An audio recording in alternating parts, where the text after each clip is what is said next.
खुदीराम बोस। आजादी की लड़ाई का इतिहास क्रांतिकारियों के त्याग और बलिदान के अनगिनत कारनामों से भरा पड़ा है। क्रांतिकारियों की सूची में ऐसा ही एक नाम खुदीराम बोस का है, जो शहादत के बाद इतने लोकप्रिय हो गए थे कि नौजवान एक खास किस्म की धोती पहनने लगे, जिसके बॉर्डर पर यानी किनारों पर खुदीराम लिखा होता था। इतिहासकारों का कहना है कि खुदीराम बोस देश के लिए फांसी चढ़ने वाले सबसे कम उम्र के क्रांतिकारी थे। खुदीराम बोस का जन्म 3 दिसंबर 1889 को पश्चिम बंगाल के मिदनापुर जिले के हबीबपुर गांव में हुआ था। खुदीराम बोस जब बहुत छोटे थे तभी उनके माता पिता का निधन हो गया था। बाद में खुदीराम बोस का लालन पालन उनकी बड़ी बहन ने किया था।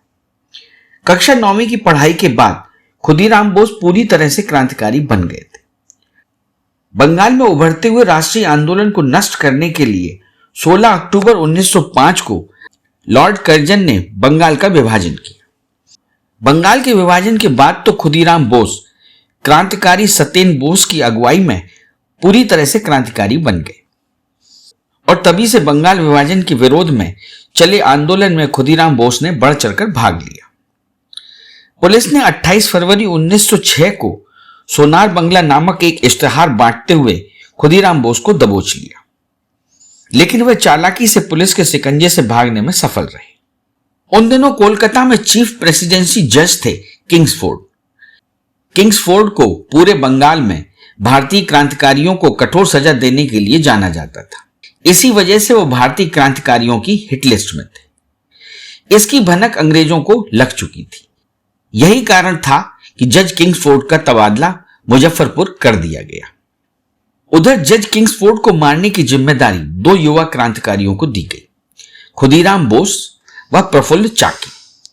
दोनों क्रांतिकारी जज किंग्सफोर्ड का पीछा करते करते मुजफ्फरपुर आ गए।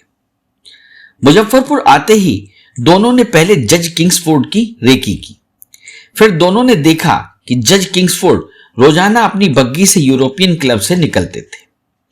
तब दोनों ने योजना बनाई कि जैसे ही जज किंग्सफोर्ड बग्गी में सवार होंगे तभी बग्गी को बम से उड़ा दिया जाएगा। 30 अप्रैल 1908 को इस घटना के अंजाम का दिन तय किया गया। जैसे ही क्लब से बग्गी बाहर निकली, दोनों क्रांतिकारियों ने बग्गी पर बम फेंक दिया, लेकिन उस दिन बग्गी में जज किंग्सफोर्ड की जगह 2 अन्य महिलाएं सवार थी। हमले में दोनों की मौके पर ही मौत हो गई। इस तरह किंग्सफोर्ड को मारने का प्लान अधूरा रह गया। हमले के बाद घटना स्थल से दोनों क्रांतिकारी भाग निकले। पुलिस से बचने के लिए दोनों अलग अलग दिशाओं में भागे। प्रफुल्ल चाकी समस्तीपुर की एक रेलगाड़ी में बैठ गए, लेकिन ट्रेन में एक पुलिस इंस्पेक्टर ने उनको पहचान लिया और उसने तुरंत पुलिस को सूचना दे दी। अगले स्टेशन पर प्रफुल्ल चाकी को पकड़ने के लिए पुलिस तैयार खड़ी थी।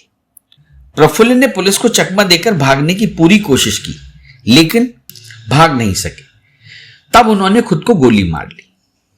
इधर बेनीपूसा रोड स्टेशन से खुदीराम को पुलिस ने पकड़ लिया और उन पर मुकदमा चलाया गया। अंग्रेज सरकार ने मात्र 8 दिन में ही सुनवाई पूरी कर दी। 13 जुलाई 1908 को फैसला आया, जिसमें खुदीराम बोस को फांसी की सजा सुनाई गई। इस फैसले के खिलाफ कोलकाता हाई कोर्ट में अपील भी की गई, लेकिन जज ने फांसी की सजा बहाल रखी। तब फांसी का दिन तय हुआ 11 अगस्त 1908। जब जज ने फैसला पढ़कर सुनाया तो खुदीराम बोस मुस्कुरा दिए। जज को ऐसा लगा कि खुदीराम बोस सजा को समझ नहीं पाए, इसलिए मुस्कुरा रहे हैं। कंफ्यूज होकर जज ने पूछा कि क्या तुम्हें सजा के बारे में पूरी बात समझ आ गई है? इस पर खुदीराम बोस ने जज को ऐसा जवाब दिया कि जिसे सुनकर जज सन्न रह गए। उन्होंने कहा कि ना सिर्फ उनको फैसला पूरी तरह समझ में आ गया है, बल्कि समय मिला तो वह जज को बम बनाना भी सिखा देंगे।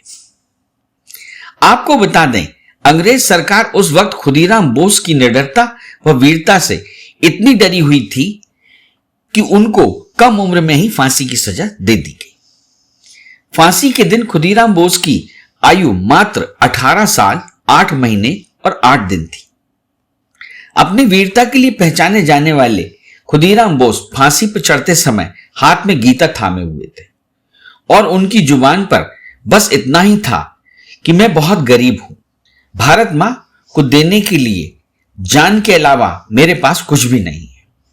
ऐसे महान क्रांतिकारी को बंजारा बीट्स सत सत नमन करता है। इस चैनल को लाइक और सब्सक्राइब करना ना भूलें। देखते रहिए बंजारा बीट्स।